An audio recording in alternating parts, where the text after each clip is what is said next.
corazón? ¿Cómo trabaja el corazón?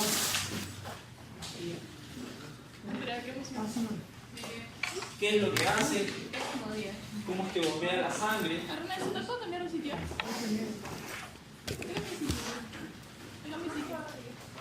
Hemos visto también el sistema circulatorio, cómo es que estos vasos sanguíneos que salen y que llegan al corazón recorren todo el organismo. ¿Está bien? Pues lo que todavía no hemos visto es qué es lo que bombea el corazón y no hemos visto qué es lo que recorre todo este circuito en el organismo. ¿Está bien? Pues eso es lo que vamos a ver hoy día. Vamos a ver sangre. Vamos a ver cómo se compone esta sangre. Vamos a ver la estructura de la sangre. Vamos a ver cuáles son sus funciones. ¿Está bien? Y alguna que otra curiosidad más sobre este interesante elemento del sistema circulatorio. Entonces, ¿Cómo hace calor, bro? tenemos esto. ¿Puedo prender el ventilador? Sí, perfecto. Esto es lo que vamos. Muy poco.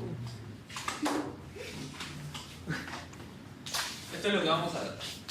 Te voy a poner un videito para que te pongas en situación. No se puede poner todo. Enséñame. Ahí va. Va a ser líquido. ¿Sí? Va a tener un componente acuoso, que va a ser el plasma, y va a tener un componente celular. En el componente celular vamos a encontrar diferentes tipos de células. Vamos a encontrar a los eritrocitos o glóbulos rojos, como los conoces. Vamos a encontrar los leucocitos o glóbulos blancos y vamos a encontrar a las plaquetas. ¿Listo? Vamos a encontrar además algunas otras sustancias que vamos a detallar en un momento. Este fluido, esta parte acuosa y esta parte celular representa alrededor del 8% del peso corporal. ¿Está bien? De igual forma que el corazón aumentaba de tamaño por un estrés fisiológico como era el del embarazo, lo mismo va a pasar con la sangre, va a aumentar su volumen y de hecho este es el inicio del estímulo. Hay mayor área que irrigar, hay mayor masa que irrigar, hay un producto que se está irrigando y la necesidad de llevar fluido a esta zona o a este producto hace que exista la necesidad de que el corazón incremente su tamaño. ¿Está bien? Entonces acá también se va a incrementar el volumen sanguíneo. El caso contrario, ¿en qué situaciones va a disminuir el volumen sanguíneo? Principalmente con una deshidratación. Una deshidratación sea la forma que sea.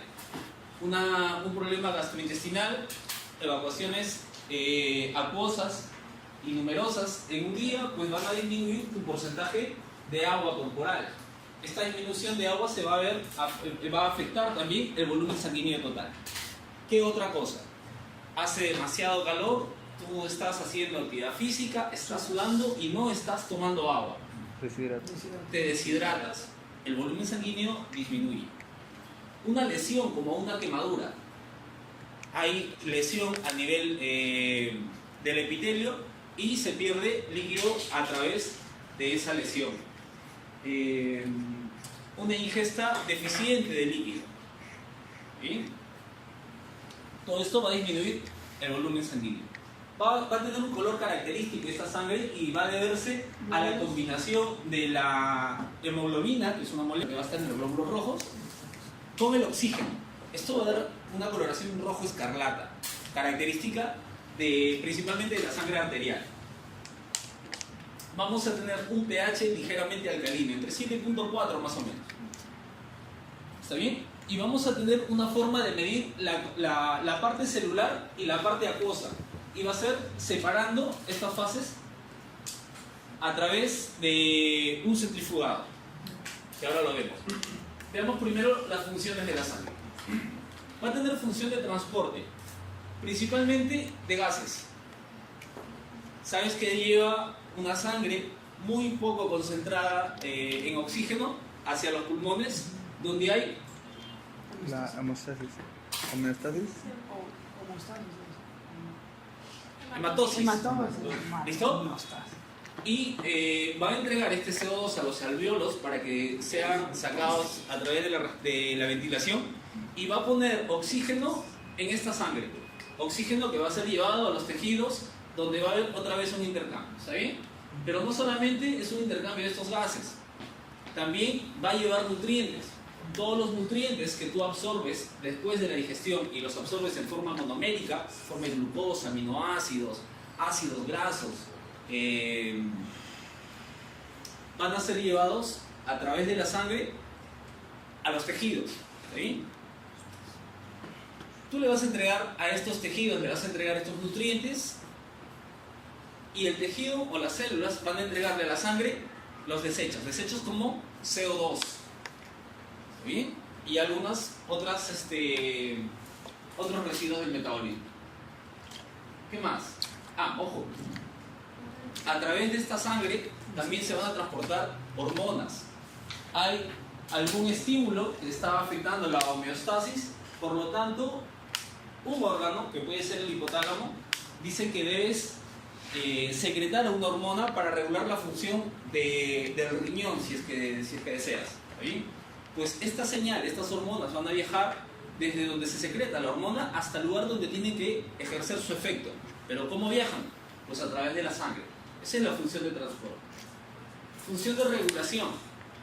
Tiene que ver con la función hormonal, que se transporta a través de la sangre. Función de termorregulación.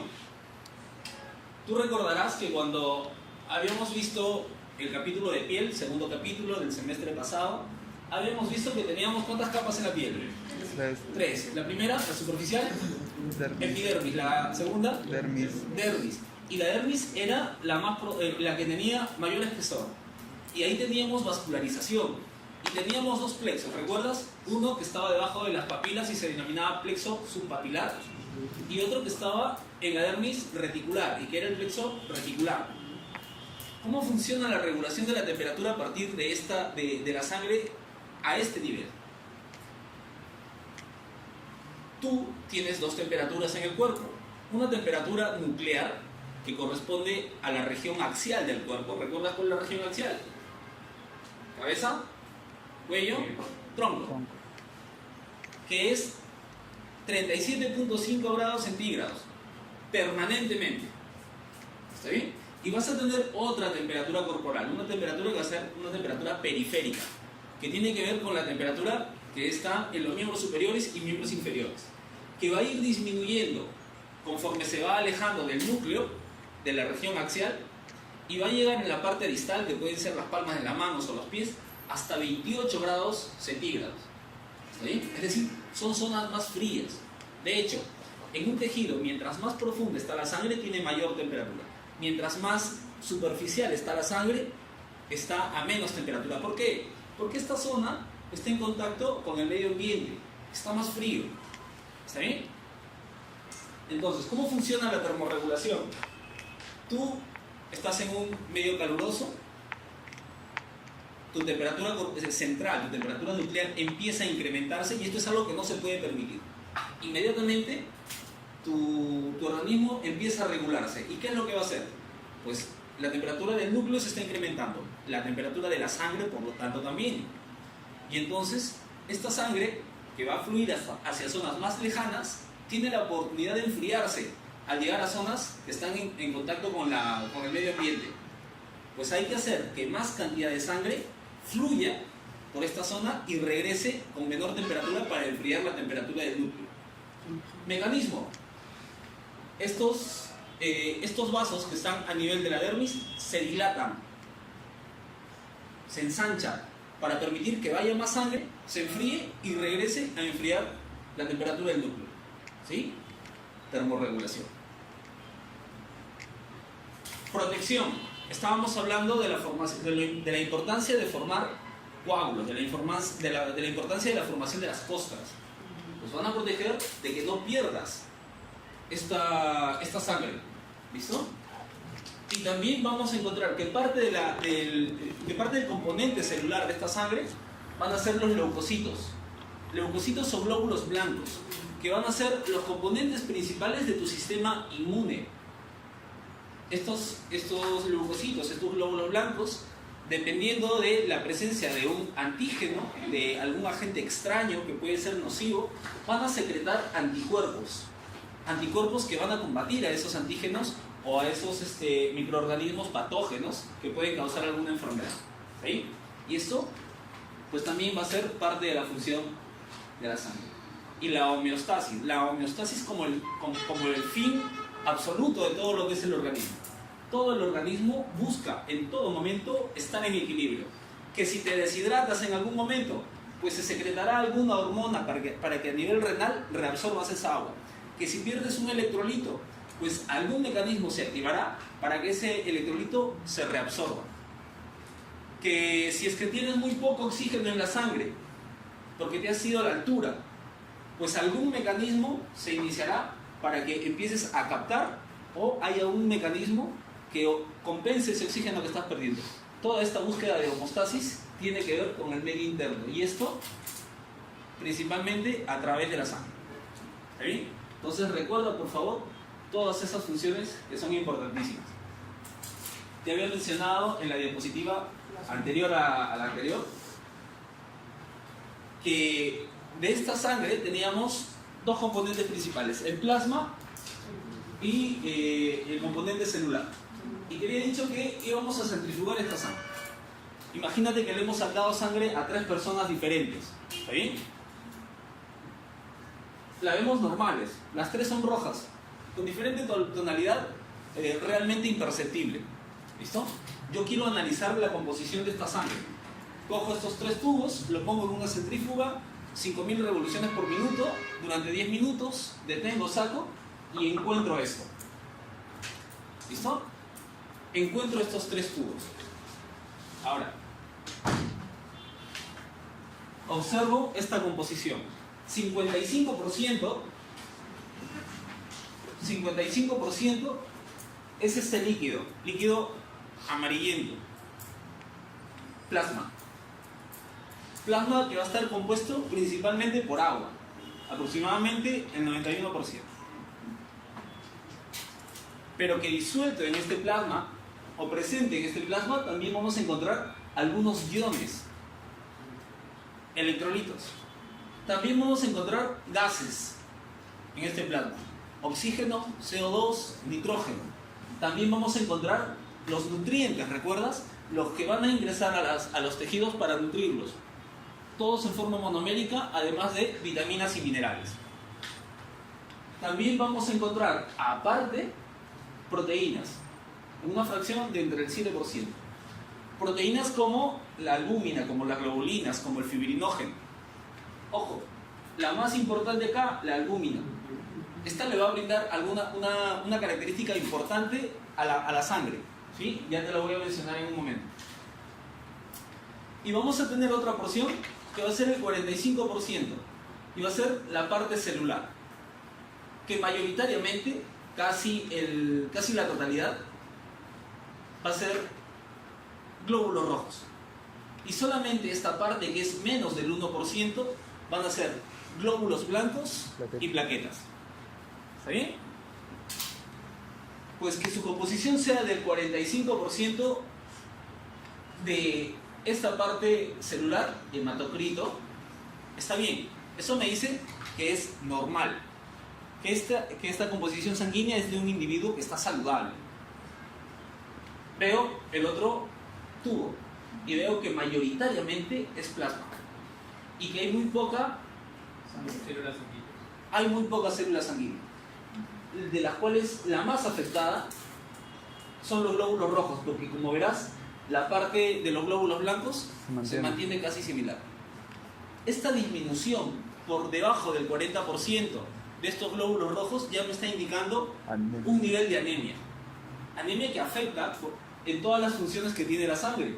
Si es que transporta hormonas, pues va a transportar menos cantidad de hormonas. Si es que transporta, los glóbulos rojos tienen una importante función en el transporte de gases, oxígeno y CO2, pues va a haber muy poca cantidad de transporte de estos gases hacia los tejidos.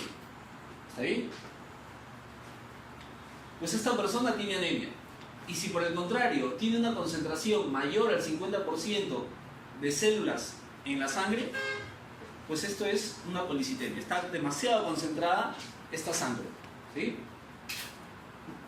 Ojo, no vayan a confundir el término plasma con el término suero. Acá tienen las diferencias.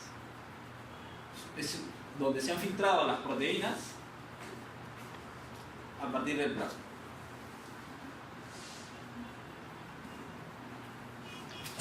Acá tienes la misma figura, un poco más detallada. Con lo que quiero que te quedes es que muchas veces este hematocrito tú lo has escuchado en los puestos de salud de atención primaria, y que a partir de esto diagnostican si es que un niño o una persona tiene anemia o no. ¿Está bien? Dice 45% de hematocrito, está bien, está normal. Dicen 40% de hematocrito, no, ya tiene anemia. ¿Listo? Y esto simplemente es medir esto como si fuera el 100% y calcular el porcentaje que representa en centímetros esta fracción. Y así calculan el hematocrito. Esto es semi-cuantitativo. ¿Está bien? Pero esto no me dice en realidad la concentración de hemoglobina que pueda tener dentro este glóbulo rojo. Puede pasar, sí. Puede pasar que, ojo, esto debería decirme qué cantidad de glóbulos rojos tienes, y eso debería tener una relación de la cantidad de hemoglobina. Pero ¿qué pasa si esos glóbulos rojos no son sanos, no son saludables? Son glóbulos rojos con muy poca cantidad de hemoglobina. Pues me va a seguir dando esta altura. Pero el contenido dentro de estos glóbulos rojos de hemoglobina va a ser mucho menor que el normal. Y de todas maneras va a tener anemia. Las proteínas plasmáticas. Te había mencionado a la albúmina, al fibrinógeno. ¿Aquí más?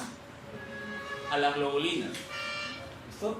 Principalmente la albúmina va a ser la responsable de la presión oncótica en la sangre. ¿Sí? Otra función de las proteínas, oncótica. La concentración de albúmina va a ser la responsable de la presión oncótica en el plasma. Va a amortiguar el pH. Lo de transportar sustancias, claro, te estoy diciendo que una de las funciones principales de la hemoglobina dentro de los glóbulos rojos es transportar oxígeno.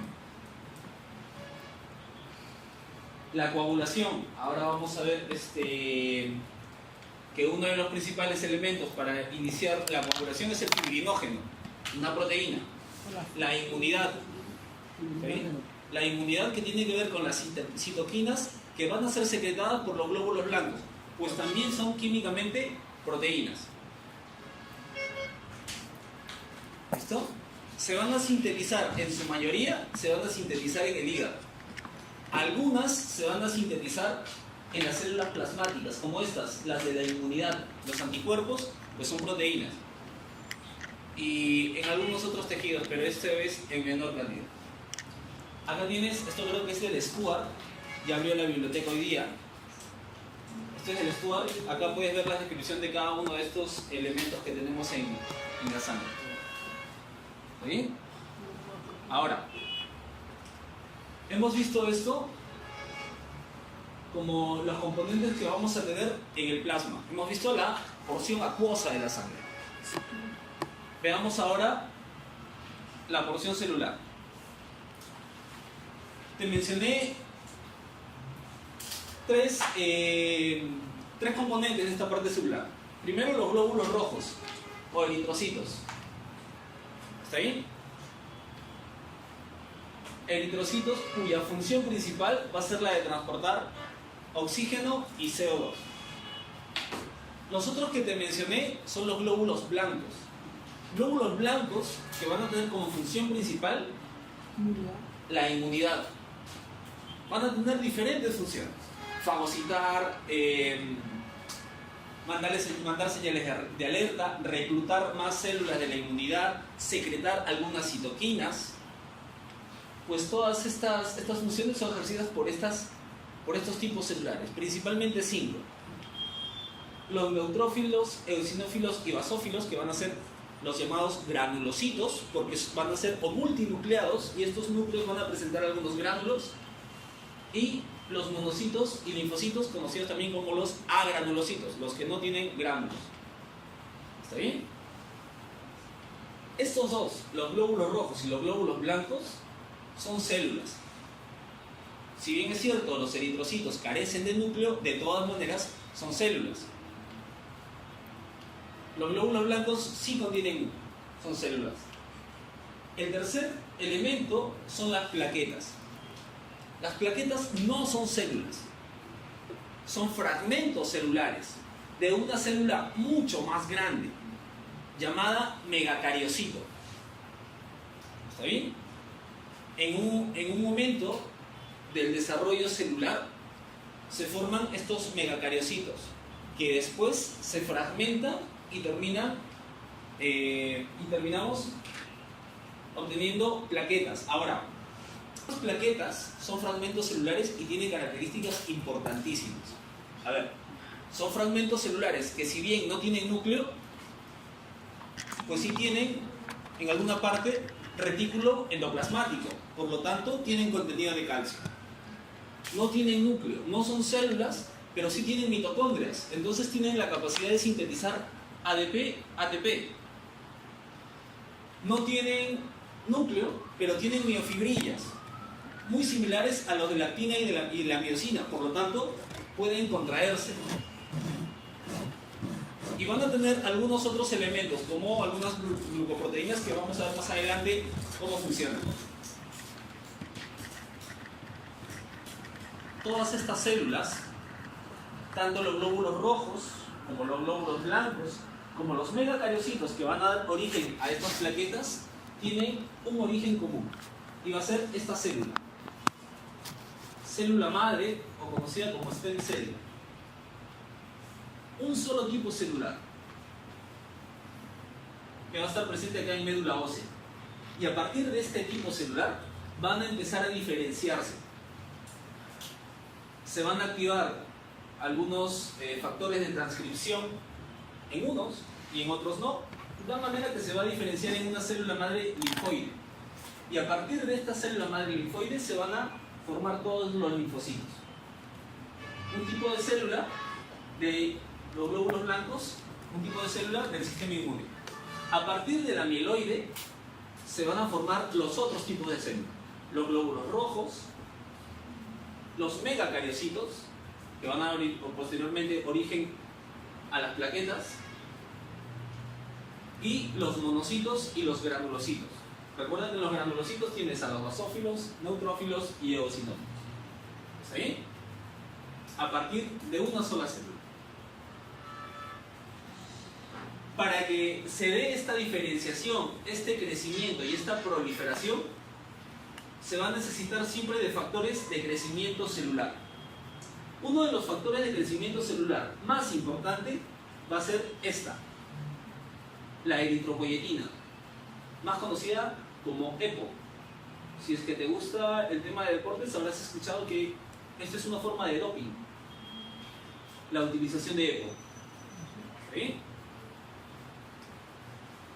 Acá tienes un cuadro para que veas las proporciones o los porcentajes que se encuentran en estos glóbulos blancos en sangre. Esto también lo encuentras en el estudio, es una descripción de sus principales funciones, su composición. Esto lo vamos a ver un poco más a profundidad y de repente más en sus funciones cuando veamos la siguiente clase de sistema linfático. ¿Bien? Acá vamos a esta parte. El origen de los glóbulos rojos. ¿A partir de qué se forman estos glóbulos rojos? ¿A partir de qué? Célula madre mieloide. Listo. Va a empezar a diferenciarse dentro de la médula ósea roja. ¿Sí? Y esta diferenciación va a requerir de algunos elementos para formar estos glóbulos rojos. Y estos elementos van a ser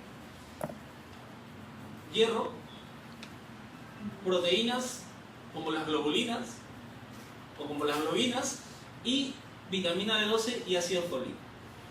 Las globinas y el hierro para formar hemoglobina,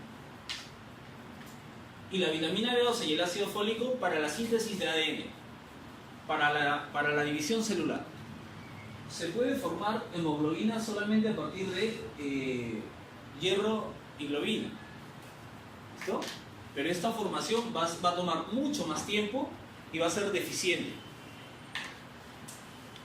Esta vitamina B12 y ácido fólico no se necesita exclusivamente en la división celular de los eritrocitos.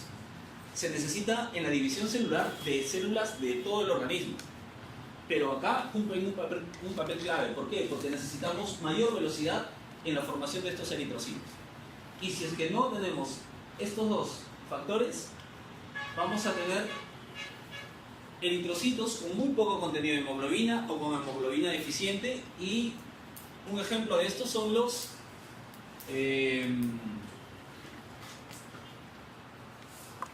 glóbulos rojos de la llamada anemia perniciosa o megaloblástica, donde son glóbulos rojos de gran tamaño, pero de vida que tienen un tiempo de vida menor a las normales, menor en el 50%. Es decir, si estos glóbulos rojos viven 120 días, glóbulos rojos obtenidos sin vitamina B12 o sin ácido fólico viven 60 días. Mueren con mayor facilidad. Y el contenido de hemoglobina es menor. ¿Está bien? Y algo que va a estimular esta formación de glóbulos rojos va a ser este factor de crecimiento celular, la eritropoyetina. Este factor de crecimiento celular se va a secretar a nivel del riñón.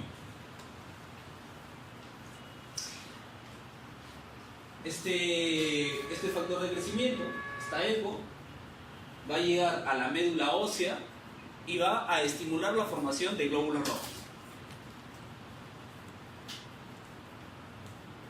Pero ¿qué es lo que ocasiona la secreción de esta eritropoyetina? A nivel renal tienes algunos quimiorreceptores que están testeando la sangre constantemente. Van a estar evaluando el contenido de electrolitos y también van a estar evaluando el contenido de gases en esta sangre. Cuando detectan una baja concentración de oxígeno, activa una vía eferente hacia el hipotálamo y detectan que esta sangre está muy poco concentrada en oxígeno y es necesario incrementar esta concentración de oxígeno. ¿A partir de qué? De tener más glóbulos rojos. El hipotálamo envía una señal, este riñón secreta EPO y así es como se inicia. Ojo, te he dicho que cuando detecta una baja concentración de oxígeno es que se secreta esta eritropoyetina. ¿Cómo puede estimularse también esta falta de oxígeno en el riñón? Ahorita estamos supuestamente a 0 metros sobre el nivel del mar. ¿Está bien? Hay un congreso de nutrición en un par de meses en Cerro de Pasco, 3.900 metros sobre el nivel del mar y algo.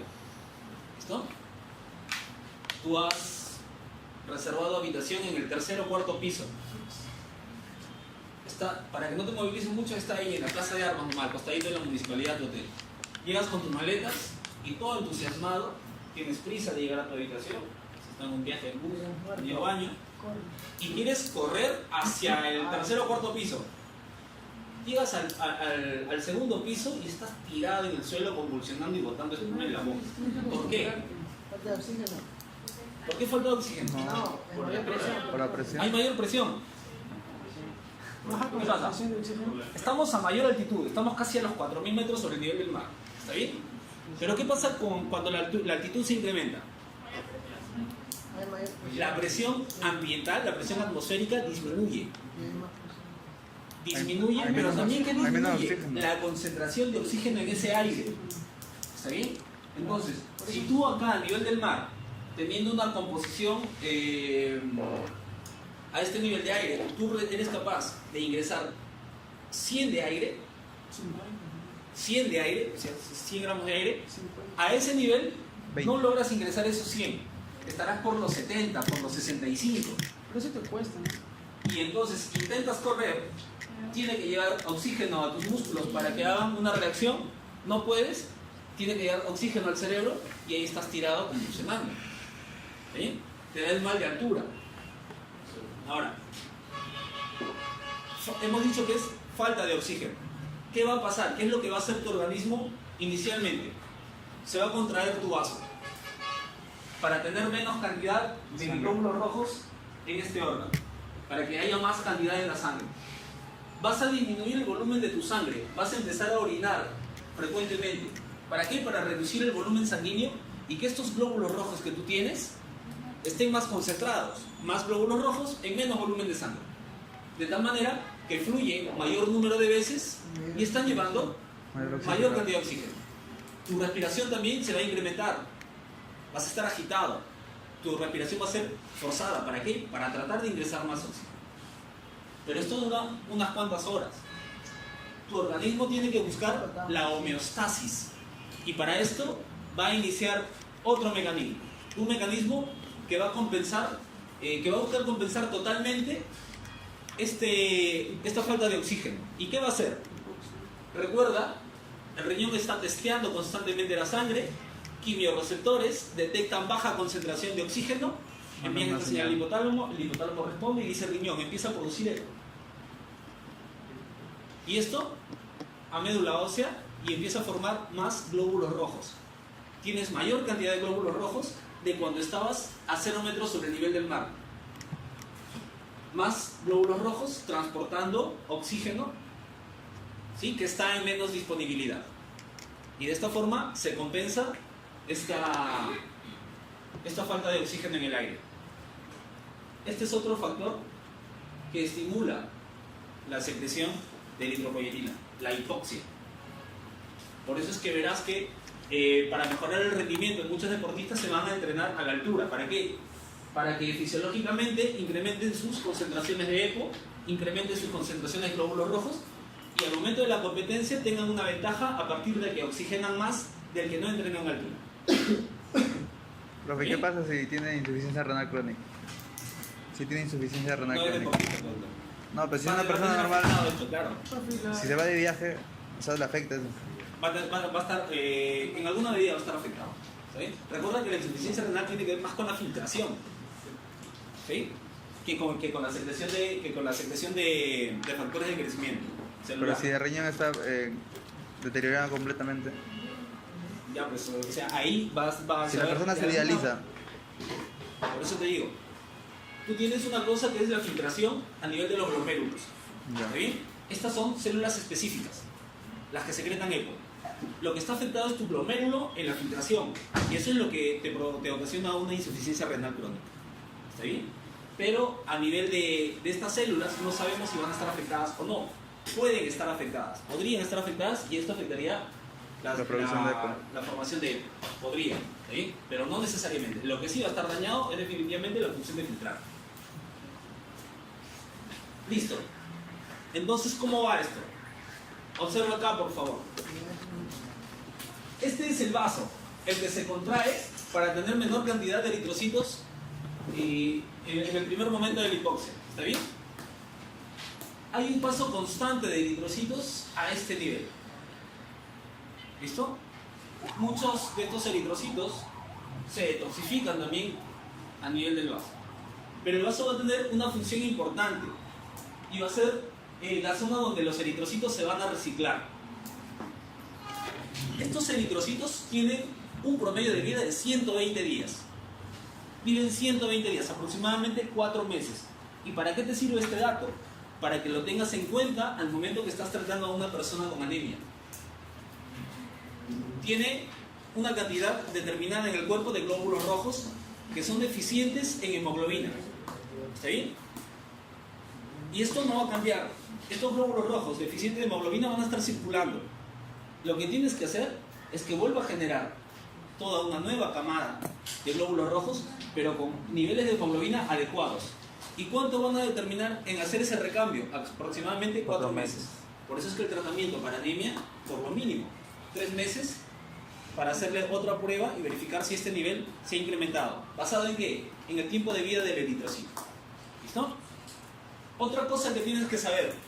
Estos eritrocitos tienen una membrana, no tienen núcleo, por lo cual son muy flexibles. Y tienen que ser flexibles porque pasan de un tipo de tejido a otro. Recuerda que ellos son los que llevan oxígeno a todos los tipos de tejido. Entonces están pasando de un tipo de tejido a otro. Para esto también les ayuda que tienen una membrana de celular más grande. Es decir, es como si estuvieras un eritrocito con ropa deportiva, ropa holgada que le permite diferentes tipos de movimientos, ¿sí? Adoptar diferentes formas. Conforme van pasando los días y se va acercando al día 120, esta capacidad de esta membrana de adoptar diferentes formas se va perdiendo. Y acá representa un gran problema, porque acá existen trabéculas muy estrechas que exigen mucha deformación del eritrocito. Y los que ya tienen 120 días no pasan del vaso. Acá terminan muriendo, se lisan, se rompen. ¿Está bien? Acá en el vaso. Y entonces, ¿qué hay en el vaso? Se recicla todo este hierro. No se va a perder el hierro que está dentro de los eritrocitos. Se rapa y acá tenemos gran cantidad de hierro. Y a partir del grupo M, donde estaba el hierro, se va a empezar a reciclar, pero se va a empezar a reciclar en forma de bilirrubina. ¿Está bien? Entonces, acá vas a tener gran concentración de hierro y vas a iniciar a reciclar el grupo hemo para la formación de bilirrubina. Por eso es que habrás escuchado que muchas personas, principalmente las abuelitas, te dicen que si es que tienes anemia, hay que comprar vaso, este órgano de la res, y te hacen un preparado otra vez. ¿Por qué? Porque tiene gran cantidad de hierro. Vas y buscas en las tablas del CENAM y sí, observas que tiene una gran cantidad de hierro. La sangre tiene más porque obviamente pues Sangre. pura sangre, pues, ¿no? ¿Sí? Pero acá, comparado con el hígado, hay mayor cantidad de hierro. ¿Está bien? Listo. Ahora, pero este hierro acá no tiene ninguna función. Necesitamos llevarlo hacia el hígado. Hay una proteína, recuerda que la proteína sirve para transportar, que se va a asociar a este hierro y lo va a llevar hacia el hígado para que sea almacenado. Esta proteína que sirve para transportar este hierro se llama transferrina, la que transporta el hierro. ¿Listo? Si te sirve ese juego de palabras para acordarte, bacán. Transferrina te ayuda a transportar el hierro en la sangre. ¿Listo? Y si es que todo está bien en este sistema y todavía no necesitas hierro para formar más glóbulos rojos, se va a almacenar. Se va a almacenar en forma de ferritina, acá en el hígado. ¿Sí? Ferritina. Ferritina, ferretería, almacenaje de hierro. Si es que te ayuda ese juego de palabras. ¿Listo? Ferritina. ¿Listo? Pues entonces viajas a Cerro de Pasco. Intentaste subir corriendo las escaleras y tu cuerpo lo detectó. Dijo, no. Necesitamos mayor cantidad de glóbulos rojos. Pues los riñones empiezan a secretar mayor cantidad de EPO. Envían esa orden a la médula ósea y la médula ósea dice, ya, bacán. Yo te empiezo a formar mayor cantidad de glóbulos rojos. Te empiezo a formar glóbulos rojos, pero dame insumos. Necesito hierro, necesito B12 y necesito ácido fólico. ¿El hierro de dónde lo saca? Del hígado. Del hígado. Está almacenado como transferrina. Ferritina. No, ferritina. Transferrina llega acá y se empiezan a formar los glóbulos rojos. ¿Está bien? Entonces, mira, la hemoglobina que se ha medido en sangre para ver si un niño tiene anemia o no, es la hemoglobina, es el hierro que está dentro de la hemoglobina. Para que este niño tenga anemia, no tiene que, la transferrina que está circulando en sangre no va a tener hierro, porque si tuviera ya hubiera llegado a la formación de glóbulos rojos. Y si no hay hierro, si no hay transferrina, quiere decir que este almacén, la ferritina, tampoco hay. Se han depletado las reservas de hierro. Entonces es la última fase de la deficiencia de hierro, la detección de la anemia. Para corregirlo, habrá que repletar estas reservas de hierro. ¿Sí? Y a base de esto, pues recién mejorar los niveles de hemoglobina en los glóbulos rojos. ¿Sí? Que te quede claro eso. ¿Está bien? Ya te he dicho estas características del glóbulo rojo, que no tiene núcleo, que contiene hemoglobina, que tiene esta forma bicóncava, que es flexible y se debe de formar con facilidad cuando es un glóbulo rojo joven. Sus principales funciones son las de transportar oxígeno, transportar CO2. Una adicional, determinar los grupos sanguíneos.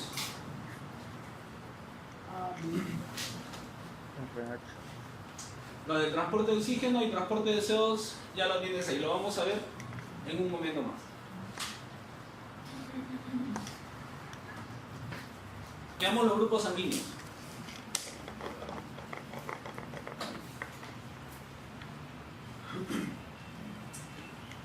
Esto es un glóbulo rojo normal, en cuya membrana celular se van a expresar algunos antígenos que químicamente van a ser unas glucoproteínas, ¿está bien? Pues estos antígenos van a secretar anticuerpos. El anticuerpo es una medida de protección hacia algún elemento no deseable. Si genéticamente tú estás definido para formar este antígeno A, tu tipo sanguíneo es el tipo A. Tipo A que genera anticuerpos para el tipo B. Por lo tanto, vas a rechazar cualquier tipo de sangre que tenga este antígeno B. Si es que genéticamente vas a expresar antígeno B en la membrana celular de tus eritrocitos, eres del tipo sanguíneo B. Y este genera anticuerpos para el tipo A. ¿Listo? Ahora, si tú eres más de hacer amigos y no tienes problema con ninguno de los dos, no generas anticuerpos y genéticamente estás expresando tanto antígeno A como antígeno B, pues no vas a tener problemas. ¿Sí? Antígeno A, antígeno B. No generas anticuerpos ni para el A ni para el B.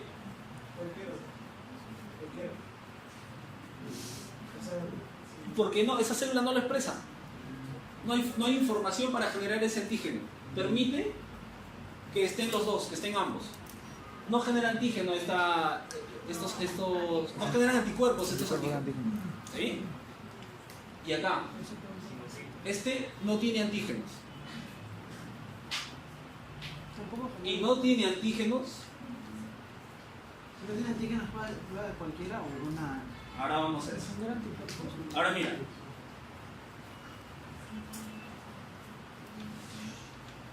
Este,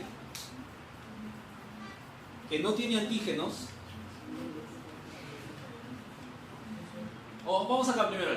¿Qué pasa si a este que tiene antígenos A, yo necesito un donador de sangre? ¿Le podré donar con un antígeno B? No. No, porque lo va a rechazar. No. Tiene anticuerpos para el B. Eso es universal para todos. Pero sí voy a es ahorita el tipo sanguíneo. O sea, Universal. Sí, Pero compartir. Sáquense celera. ¿Le podré donar si soy de tipo AB? Tampoco. No. Tampoco. Pero a él sí. ¿Por qué? Porque tengo el antígeno B de todas maneras. ¿Está bien? Y estoy generando anticuerpos para ese antígeno. Va a haber problemas. Lo mismo va a pasar Con el B. con el tipo B. La única opción pues donarle del mismo tipo A o del mismo tipo B. Hay una más, la decimos al final. Tenemos este otro tipo que tiene los dos antígenos.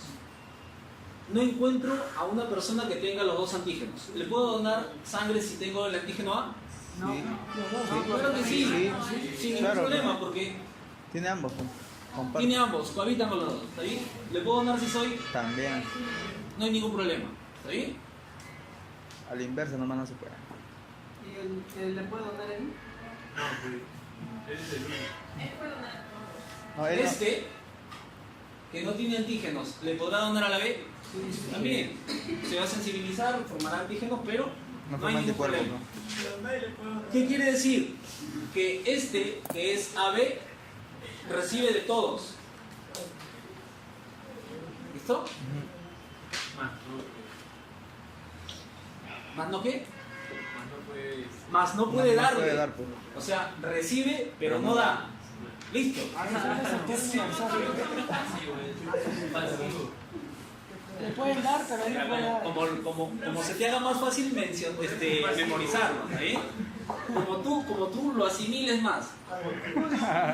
Como tú dices. Escúchame. Este tiene ambos antígenos. Ya le han dado, ¿sí? ya le han dado. Entonces, recibe de todos, pero no le puede dar a todos.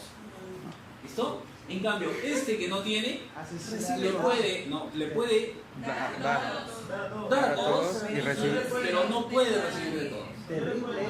¿Sí? El único que puede recibir de este es el mismo. Ese El no hay- mismo tipo.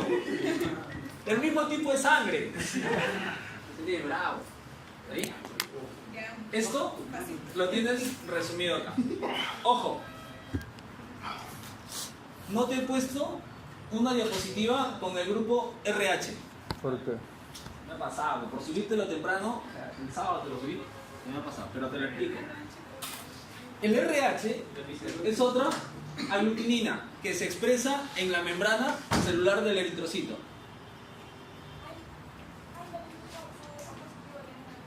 A eso voy, ¿Está bien? Si es que lo tiene, va a ser RH positivo. Y si es que no lo tiene, va a ser RH negativo. ¿Listo? Entonces, mira, tú puedes ser de tipo A, o puedes ser de tipo B, y puedes ser de tipo AB, o puedes ser de tipo O. Y en todos estos tipos también puedes tener la glutamina RH. En todos estos. Entonces serás A positivo, serás B positivo, AB positivo o O positivo. Ahí, cuando tienes RH, es negativo.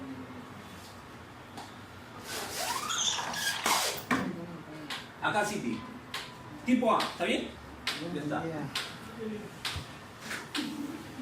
Profe, ¿qué es RH? Otro. Mami. Otra glutamina. Así le quisieron poner. Glutamina. Otra aglutinina. Ah, glutinina. Otro. Allá. Otro. Antígeno. Antígeno. Glicoproteína. ¿Sí? Escúchame. Así como existe el antígeno A, como existe el B, hay otro que se va a denominar RH. ¿Listo? Este tiene A, por eso es tipo A. Este tiene B, por eso es B. Este tiene los dos, por eso es AB. Este no tiene, en vez de decirle 0, le he puesto O. ¿Listo? Pero no hemos hablado de este otro RH. Si es que lo tiene, va a ser A Ah, positivo. positivo. Si es que acá también observamos este RH, va a ser B positivo. Si es que acá también lo observamos, va a ser AB positivo. Y si es que acá también lo observamos, va a ser O positivo. Pero si no lo observamos, mira, acá ya son 8 tipos de grupo sanguíneo. Pero ¿qué pasa si no los observamos? Si no los observamos, será A negativo, B negativo, AB negativo, O negativo. Son otros, Son 12 grupos. Son 12 total. hay más. Hay muchos más. Pero los primeros, Positivo, negativo, todo. pero los, no, escúchame, alguien me robó. Más y menos. Los principales, y los grupos sanguíneos van a estar definidos por la presencia De esos tres. de estas aglutininas. ¿Sí? Estas son las principales y a partir de esto es que clínicamente se definen los grupos sanguíneos. Pero existen más de estos. Este es RH. Ah, no, ¿qué es? El RH positivo. Este es el RH. Positivo significa que lo tenga. Negativo no. Entonces, este, si es que lo tiene, este es ARH positivo. Porque tiene el RH. Es independiente. Si es que no lo tiene, sería ARH negativo. ¿Listo? Ya está. Pero no solamente hay estas 3 aglutininas, hay más. Hay hasta 32 de estas. Pero son minoritarias y no impiden el tema de las transfusiones. lo cual esto sí complica. En total hay 32. De estos. Sí. Profesor, Ahora, o sea que sí me impedir si fuera de positivo o negativo. a eso vamos ahora. Ay. Si es que eres positivo, Con positivo da negativo. le puedes donar al positivo. Si es que eres negativo, le puedes donar al positivo. Es decir, el positivo también recibe de los dos. ¿Está bien? Escúchame. Pero ¿qué pasa cuando eres RH negativo? ¿Puedes recibir del negativo? Sí. ¿Puedes recibir del positivo? Solo una vez. ¿Sí? Para probar. Para probar, a ver si te gusta. Escúchame, ¿por qué te digo para probar? Porque le recibe del positivo y se sensibiliza. Se sensibiliza y genera anticuerpos. La siguiente vez que tú le quieras dar RH positivo, Ya no recibe. lo va a rechazar. ¿Entiendes? Entonces, el positivo recibe de los dos. ¿Viste que profe? Y el negativo, Una vez el positivo y el negativo Recibe solo una vez. solamente el negativo de preferencia y solamente puedo recibir una vez. Usted es negativo, profe. Positivo. ¿Cuál? Nacer con dos tipos de sangre. Ser A y ser B. Ser A positivo y B negativo. Eres un... Eres un avatar. Un avatar eres. ¿cuál eres saber? A ver. Mejor eres a ver. Hay de dos tipos. Nos traes y nos comentas, ¿te parece?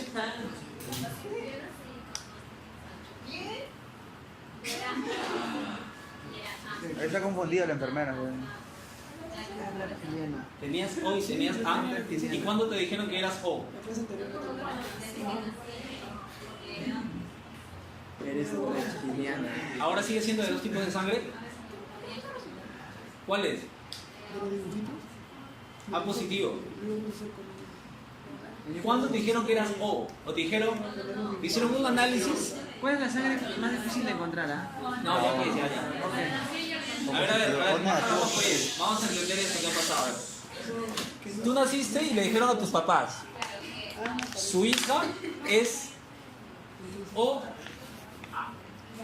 y A. A ver. Que te explique bien, No, pues. pues, tu papá puede ser O Y su mamá. y tu mamá A. Y ella nació con los dos. A ver. A O. Ah, oh. Lo que vamos- ojo.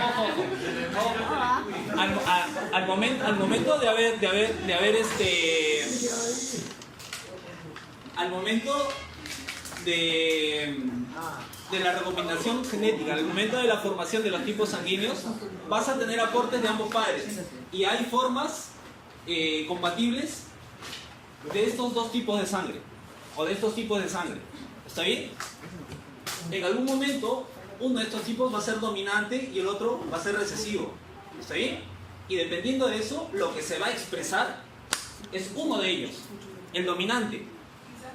Generalmente el que presenta un antígeno. Este no presenta. Por lo tanto, puede tener este antígeno o este, pero como es recesivo, no lo expresa. ¿Listo? ¿Cuál es de todos esos grupos sanguíneos es el más escaso que los encuentran? Este. No, el O negativo. Este. El donador. ¿Y ese que no puede recibir? No, pues, y solamente puede recibir el mismo. Pero él sí puede donar a ¿Sabe quien pasado, sea. no sé, se me ocurre. A ver, si es que en el análisis sanguíneo le dijeron a tu mamá, tiene este tipo de sangre O. Y le dijeron, ella es de tipo O. Y una muestra después, le dijeron, ella es de tipo A.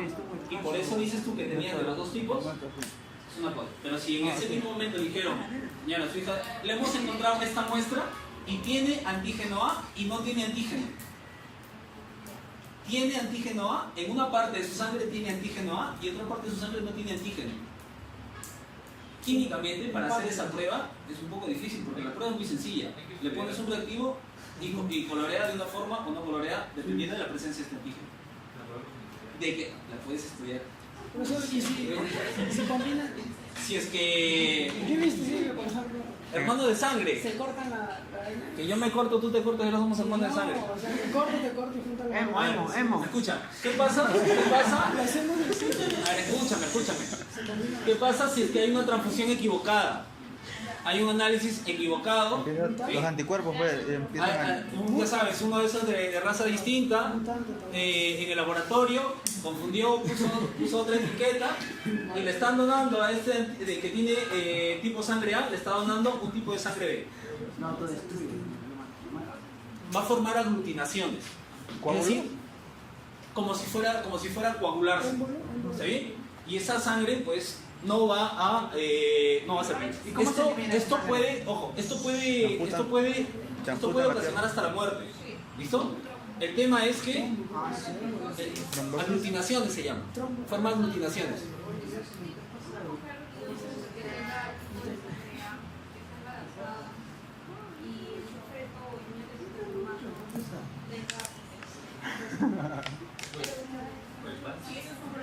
A ver, tipo sangre A y tipo de sangre B. Para esto el padre tendría que haber sido B y B dominante y el A tiene que haber sido A recesivo. Lo que pasa es que cuando está a nivel fetal, la sangre es de la madre. Y estos antígenos se van a empezar a expresar propiamente al nacimiento. ¿Puedo haber pasado eso? Con Daina. El padre. Lo que me preocupa es el momento de la prueba. Ya tendría que empezar a influir. A no ser que le hayan hecho recién nacida. Y en ese momento le hayan hecho, pues, te han tomado una... Pero es que no, pues dice que es A positivo y su mamá es A. Tu papá es A. Su mamá y tu papá. Ya pues, entonces han tomado una muestra sanguínea de tu sangre fetal. De la sangre de tu mamá que estaba circulando.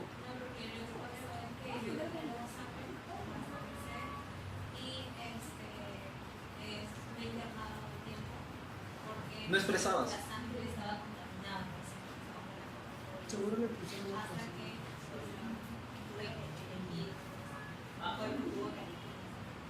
¿Y a qué edad fue eso? ¿Al cuánto tiempo?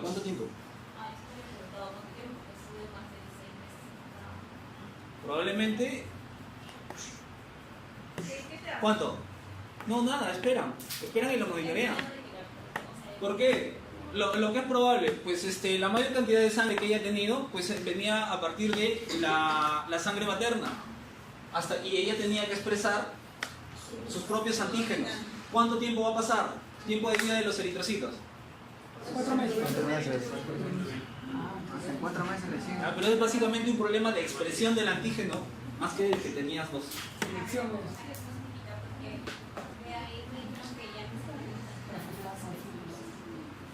Le dijeron a tu mamá.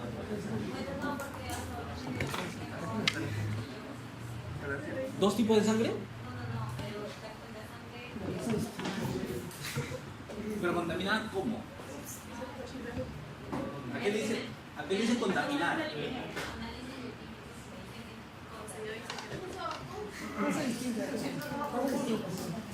Ya. Escúchame, tenemos 20 minutos.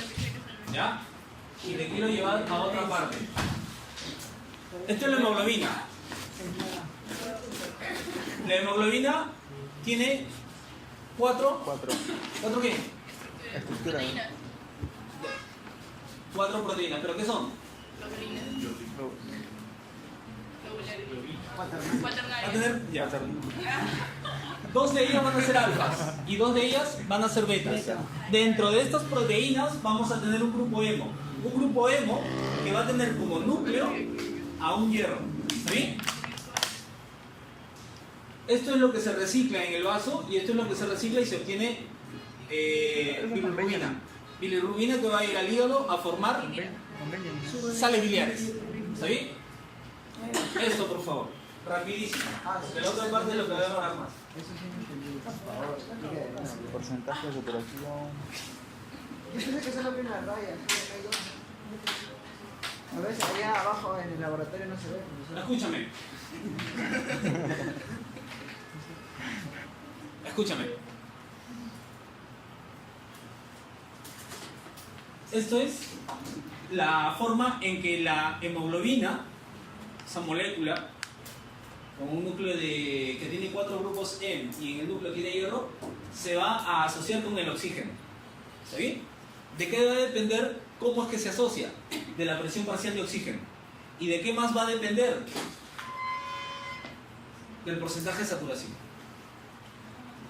La presión parcial de oxígeno es la presión parcial que existe en el medio.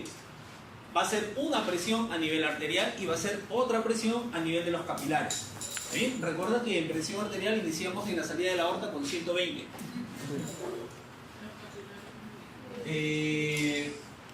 Conforme se va incrementando esta presión, va a ir incrementándose este porcentaje de saturación. Mi pregunta es, ¿entiendes qué es saturación?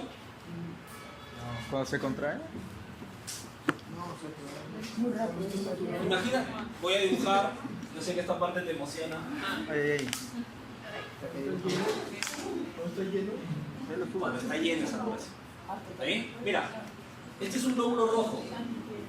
Estoy dibujando. Los machos. Es un glóbulo rojo.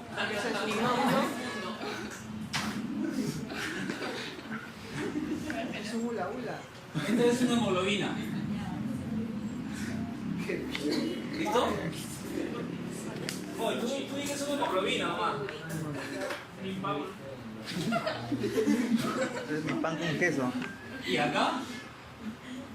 ¿Cuántas hemoglobinas tienes? Ahí 2 pepinos le pongo. Perdón, ¿cuántos grupos hemo por hemoglobina? 4 grupos hemo. Cuyo núcleo es de oxígeno, de hierro, ¿está bien? Ya está.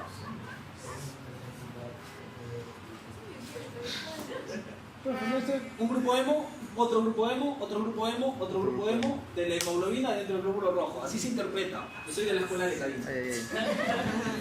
Acá tienes oxígeno. ¿Listo? Dime, si esta es la totalidad de grupos hemo que existen en el glóbulo rojo, ¿sería el 100%, sí o no? Si solamente hablo de este grupo hemo, ¿cuánto sería? 25%, ¿verdad? 25, 25 y 25. Listo. Estos grupos hemos están libres y no tienen oxígeno. Empieza a ingresar el oxígeno y acá, para este ingreso, va a haber una presión. Presión de O2. Ingresa este oxígeno y se asocia acá. ¿Cuánto se ha saturado? El 25%. Ingresa otro oxígeno y se asocia. ¿Cuánto se ha saturado? El 50. El 50 ahora. El 75, el 100%. ¿Listo? Dime, acá se ha saturado con 4 moléculas de oxígeno. ¿Podré hacer ingresar una quinta molécula de oxígeno? Incremento la presión. ¿Puedo hacer ingresar más? ¿Sí? No hay lugar donde meterlo. Puedo incrementar la presión, Pero no entra. ingresar porque no hay dónde asociarse. Eso que has visto ahí es el porcentaje de saturación de oxígeno. Y lo que te voy a explicar tiene que ver con el comportamiento de esta forma en cómo se asocia. Inicialmente, para que se asocie la primera molécula, hay una cierta relación lineal entre la presión y el porcentaje de saturación. Si esto continúa, esto debería ser una recta. Pero acá pasa algo diferente. A partir de que se inicia a este porcentaje de saturación, hay un cambio. Y míralo. Con solamente este incremento de la presión, Lleno más. casi se ha saturado en su totalidad. La última parte, esta pequeña porción, cuesta más saturarse, pero a partir de acá, una vez saturado y alcanzado este 100%, Es puede lineal. incrementarse la presión y no va a pasar nada con el porcentaje de saturación. ¿Listo? Pues esta es la curva de saturación normal de la oxihemoglobina, de cómo se asocia la hemoglobina con el oxígeno. Así es como pasa fisiológicamente. O sea, a partir del tercero va a ser más difícil que se sature la presión. Sí, Va a requerir más presión para que ingrese. pero ya va a faltar poco para saturarse, así que no hay problema. Ahora, ojo, esto es el comportamiento normal de esta curva, siempre pasa así, ¿listo? Así que acá no te preocupes, quiero solamente que entiendas por qué tiene esta forma. Ahora, ¿qué es lo que tienes que saber?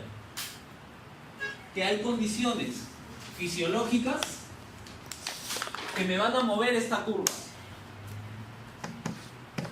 Me la van a mover o a la derecha o a la izquierda. Ahora el pasivo.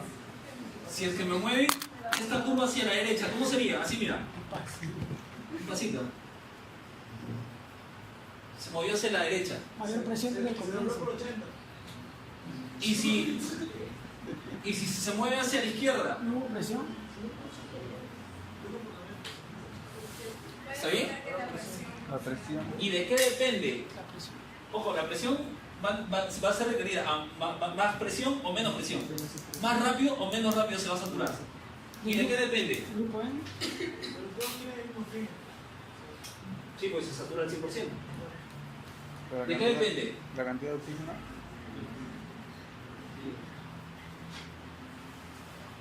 De la dilatación. De esto. Así es. Se va a mover hacia la derecha si es que se incrementa la temperatura, si es que se incrementa el CO2, si es que se incrementan los hidrogeniones. Si se incrementan los hidrogeniones, quiere decir que disminuye el pH. Y si disminuye el pH, se acidifica la sangre. ¿De qué otra cosa va a depender? Si es que se incrementa la concentración de 2,3 difosfoglicerato. Así sí lo que tengo. ¿Sí? Cuando esto pasa, se va a mover hacia la derecha. ¿Cuándo se mueve a la izquierda? Cuando pasa todo lo contrario. Hay dos factores. ¿Listo? 10 minutos. Y acabamos con esto.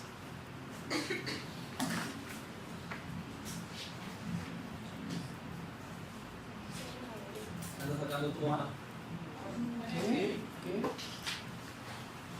Ah, sí, no, papacito. No, No, mañana. eso está en hora de práctica. Claro.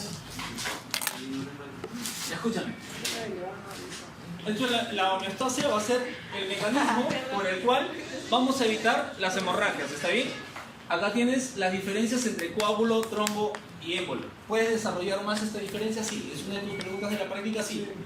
Pero ahí tienes principalmente esta diferencia. Vamos a tener la formación de este coágulo en dos fases. Una hemostasia primaria y una hemostasia secundaria. En la hemostasia normal van a pasar estos eventos. Una fase vascular, un espasmo vascular, quiere decir una contracción. Una fase plaquetaria donde se forma un tampón. Esto es resultado de la hemostasia primaria. Se va a realizar la hemostasia secundaria y a partir de ello vamos a obtener un coágulo propiamente dicho, una costra. Y una vez que el tejido se ha reparado, esta costra se va a disolver. ¿Está bien? Y esto es la fibrinólisis. Ojo, te he subido dos artículos al aula virtual para que complementes esta parte que en realidad es más extensa, merecería una clase sola. El pasito, espérate que lleguemos al pasito. Ahí nomás le tomo. Mañana, ¿no? Ahora, esto es lo que empieza a suceder en toda la hemostasia. Estos factores van a participar tanto de la hemostasia primaria y principalmente, en su mayoría, de la hemostasia secundaria. ¿Está bien? Son 13 factores. Acá tienes su función, acá tienes la vía en la que participan y acá tienes la síntesis, donde se sintetizan estos factores. ¿Listo?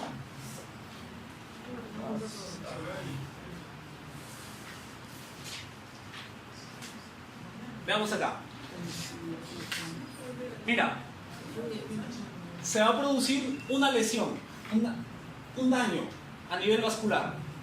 Te han hecho un corte, ¿no? Pues vas a empezar a desangrarte, vas a empezar a perder sangre a este nivel. ¿Qué es lo que va a pasar primero?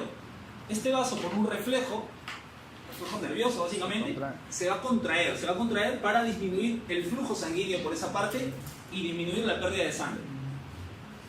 Después de esa vasoconstricción se va a iniciar esta segunda etapa, el agregado plaquetario, la hemostasia primaria.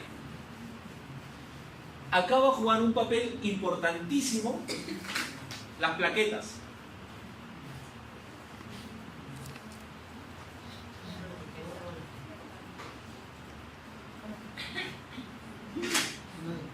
Esto es un vaso sanguíneo cualquiera. Soportando este vaso sanguíneo vas a tener fibras de colágeno. ¿Está bien?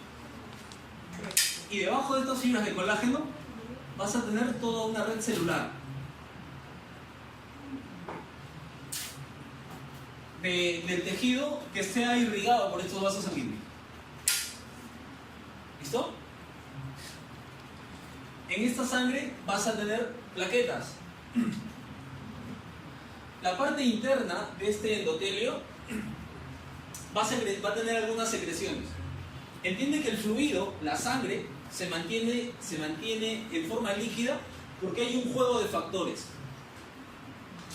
El fluido en sí solo tiene factores que lo coagulan. Y el endotelio va a secretar factores que lo mantienen líquido, es decir, que son anticoagulantes. Factores anticoagulantes, el óxido nítrico. Factores anticoagulantes, las prostaglandinas. ¿Está bien?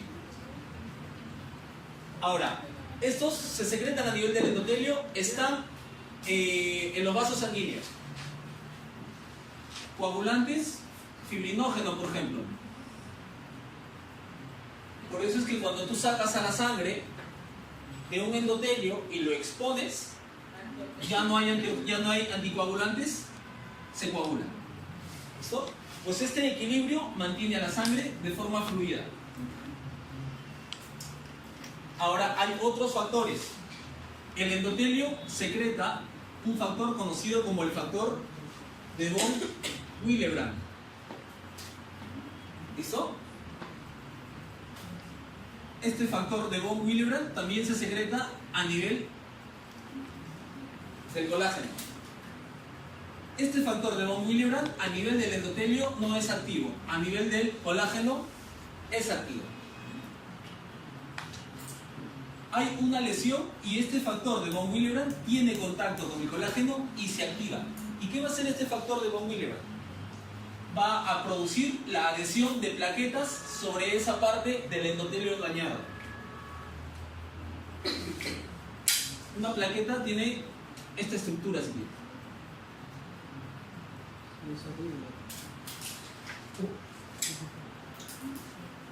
Va a tener algunas glucoproteínas. Glucoproteínas como la 1B 5,9.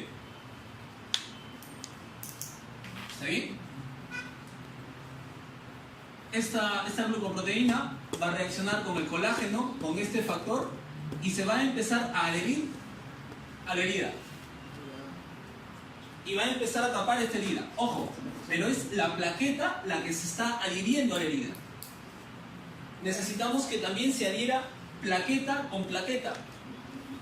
Para que se adhiera esta plaqueta con esta otra plaqueta, acá hay otro factor. ¿Listo? Factor 3A2B. Necesitamos que este factor que está dentro de la célula se exprese en la membrana. Y para que se exprese en la membrana necesitamos que alguna sustancia lo active. Ojo, esto lo vas a leer. Y acá vas a tener los factores que van a activar. Vas a tener unas vesículas, unos gránulos densos que en su interior van a tener el tromboxano A2 y que vas a tener ADP. Estos van a activar a este factor y van a hacer que se exprese a este nivel. Y estos factores son lo que van a hacer que plaquetas Se dieran otro plato. se unan con otras plaquetas. Recapitulo. La plaqueta se va a unir a la lesión por acción del factor de von Willebrand y este factor. Tú quédate con este factor de von Willebrand. Y entre von Willebrand y el, Sería jugo de doble. Continúe, profe, y continúe. entre plaqueta y plaqueta se van a unir por acción o por activación de estos dos factores, del tromboxano A2 y del ADP. Plaqueta con plaqueta. De esta forma van a formar esta masa densa, amarillenta, que va a estar bloqueando la hemorragia de forma primaria. Necesitamos que esto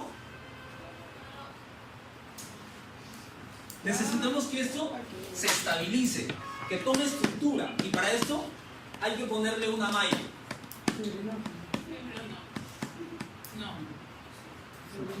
Y parche. Y esta malla se denomina fibrina. El problema es que no tenemos fibrina. Uno de los factores de coagulación que está fluyendo como parte de la sangre son fibrinógenos, es una proteína.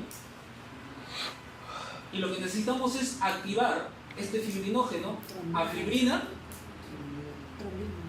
y quien lo va a activar es la trombina. Otro problema, no tenemos trombina, tenemos protrombina.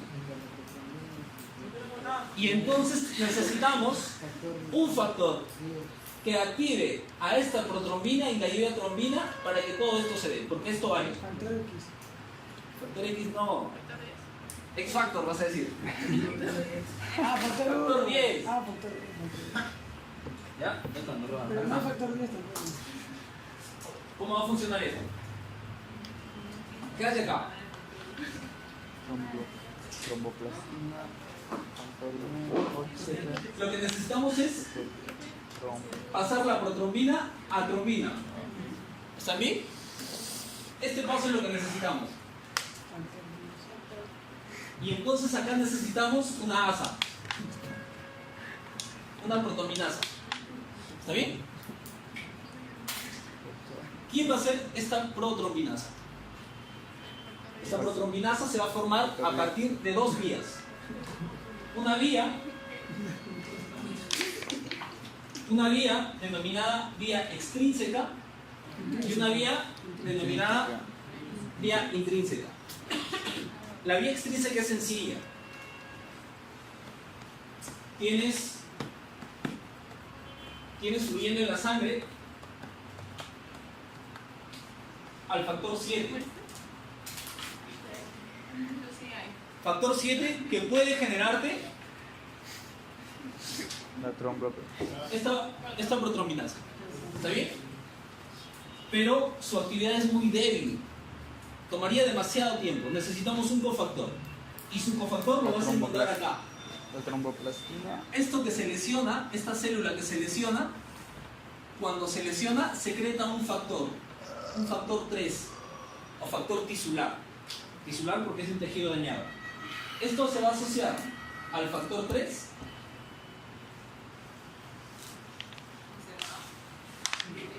y esto en conjunto van a activar al factor 10. Este factor 10 para hacer una protrombinasa necesita asociarse o activarse con el factor 5. ¿Está bien? Ojo, este factor 7 con este factor 3 ya me da este factor 10. Pero falta Eso cinco. por la vía extrínseca. Lo que tú no sabes es que esto, No lo tiene. No lo tiene. No lo tiene. no, esto, si bien activa a este factor 10, también va a activar, pero con mayor fuerza, al factor 9. ¿Listo? Ahí dejamos la vía extrínseca. Es una vía muy rápida, pero con muy poca formación de este factor. Ojo, ya tienes este factor, ya puedes tener trombina. ¿Listo?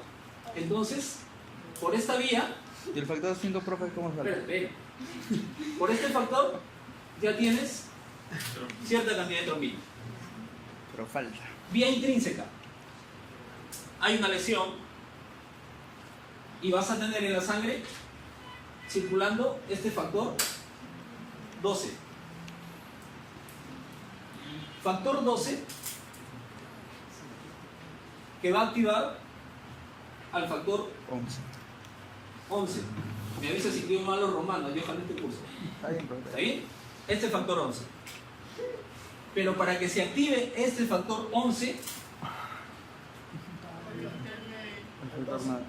este factor 11 va a activar el este 9. factor 9. Necesito el factor 2. Escúchame. Pero va a activar este factor 9, pero necesita a un factor 8 activado. 8. ¿Listo? Estos más el calcio van a formar este factor 10. ¿Listo? Mira, estos dos factores me forman factor 10, pero también estimulan a la formación de este factor, la activación de este factor 9. Esta activación termina a este nivel cuando el factor 9 activado, el factor 8 activado más el calcio forman y activan a este factor 10 en mayor cantidad. ¿Listo? Este factor 10 más este factor 5 activan potentemente esta vía y ahora ya tengo mayor cantidad de trombina. Y esto está sencillo. Ahora, ¿cómo obtengo este factor 8? Pues este factor 8 lo vas a tener en la sangre. Vas a tenerlo en la sangre, pero va a estar inactivo. ¿Cómo se activa?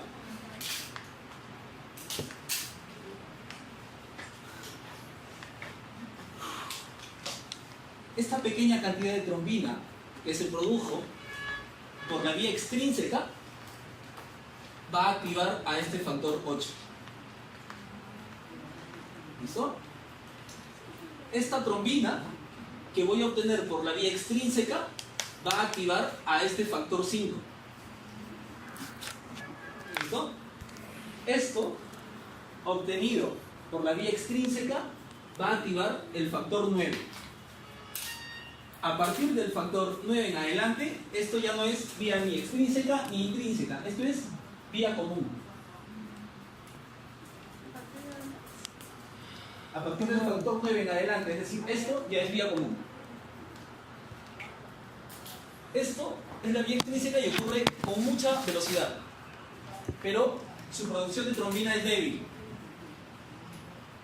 Pero me va a servir para amplificar la vía intrínseca. A partir del factor 12, que va a activar al factor 9, al factor 11, este factor 11 activa al factor 9 que también es activado por estos dos factores, sumado al factor 8 activado por la trombina generada por esta vía, más calcio, va a formar mayor cantidad de factor 10. Pero esa trombina también activó el factor 5. Es un ciclo prácticamente. Factor 5 que se va a activar a través de la primera trombina formada a partir de esta vía extrínseca. Poderosamente catalizadoras para formar trombina y ya todo esto viene por añadidura. En el primer Y extrínseca. solamente necesitaba el 10 para que se formara la primera trombina. Sí. Y luego ya vino agregada la 5. Por eso, como no tiene este factor 5, su producción de trombina es muy débil. ¿Listo? Léelo, por favor. Léelo para que lo entiendas y ahí acabamos. Nos vemos, tenemos que liberar esta aula. Entrégame, por favor. Había una hoja que tenía